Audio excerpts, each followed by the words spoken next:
Hello दोस्तों। आज मैं आपको एक ऐसी कहानी सुनाने वाली हूँ जिसे सुनने के बाद अगर आपको लगे कि ये सचमुच हमारी भी समस्या है तो आप उस पर ध्यान दीजिएगा और इस कहानी को सुनने के बाद आप मुझे बताइएगा कि क्या हमें इस तरीके से निर्णय लेना सही है। किसी दूसरे की परेशानी बता देना ठीक है, उसमें अपनी सहभागिता ना दिखाना ठीक है। तो अगर आपको कहानी सुन के कुछ समझ में आए तो मुझे ज़रूर बताइएगा।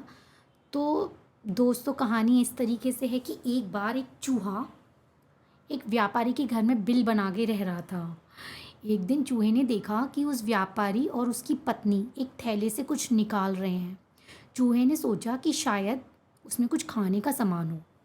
उत्सुकतावश देखने पर उसने पाया कि उसमें एक चूहेदानी थी। खतरा भांपने पर उसने पिछवाड़े में जाकर कबूतर को यह बात बताई कि घर में चूहेदानी आ गई है।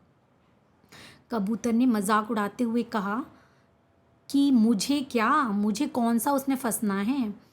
निराश चूहा ये बात मुर्गे को बताने के लिए गया। मुर्गे ने खिल्ली उड़ाते हुए कहा, जा भाई, ये मेरी समस्या नहीं है। हताश चूहे ने बाड़े में जाकर बकरे को ये बात बताई और बकरा हंसते हंसते लोटपोट होने लगा।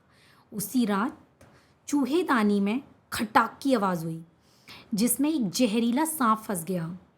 अंधेरे में उसकी पूंछ को चूहा समझकर उस व्यापारी की पत्नी ने उसे निकाला और सांप ने उसे डस लिया। तबीयत बिगड़ने पर उस व्यक्ति ने वैद्य को बुलाया। वैद्य ने उसे कबूतर का सूप पिलाने की सलाह दी। कबूतर अब पतीले में उबल रहा था। खबर सुनकर उस व्यापारी के कई रिश्तेदार मिलने आ पहुँचे, जिनके भोजन प्रबंध हेतु अगले दिन मुर्गे को काटा गया। कुछ दिनों के बाद व्यापारी की पत्नी सही हो गई तो खुशी में उस व्यक्ति ने अपने यहाँ शुभ चिंतकों के लिए एक दावत रखी तो बकरे को भी काटा गया। चूहा दूर जा चुका था, बहुत दूर। तो दोस्तों, कहानी ये बताती है कि अगली बार कोई आपको अपनी समस्या बताए और आपको लगे कि ये मेरी समस्या नहीं है तो भी ज़रा रुकिएगा और दोबारा सोचिएगा। क्यों? क्योंकि समाज का एक अंग, एक तबका, एक नागरिक अगर खतरे में है तो पूरा देश खतरे में है।